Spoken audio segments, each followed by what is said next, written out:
isinagawa ang send-off ceremony para sa mga miyembro ng Special Security Task Group na itinalaga sa Special Geographic Area ng Bangsamoro Autonomous Region in Muslim Mindanao sa isang seremonya sa Maguindanao del Norte.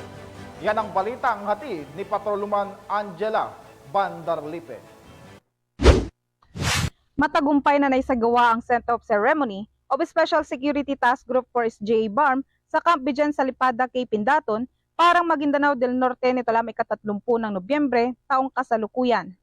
Ang naturang seremonya ay pinangunahan ni Police Brigadier General Romeo Macapas, Regional Director ng PROBAR, katuwang iba't ibang opisyalis ng PROBAR at sinaksihan mismo ng mga alkalde ng 8 bayan at opisyal mula sa Ministry of Interior and Local Government o MILG BARM.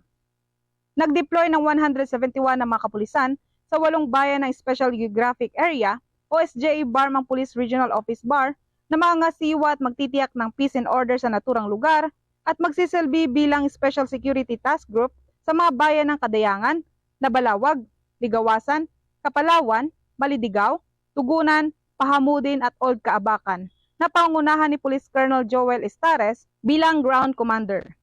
Bawat munisipyo ay mayroong hindi bababa sa 15 PNP personnel ay tinalaga at maliban pa rito, mayroon ding 8 police patrol cars para sa mga nabanggit na bayan.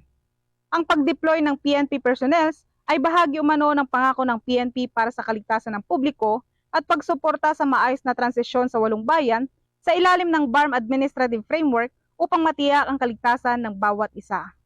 Mula rito sa Rio ng Bangsamoro, ako ang iyong PNN correspondent, Patrolwoman Angela Bandarlipe, alagad ng batas, tagataguyod ng Balitang Pulis.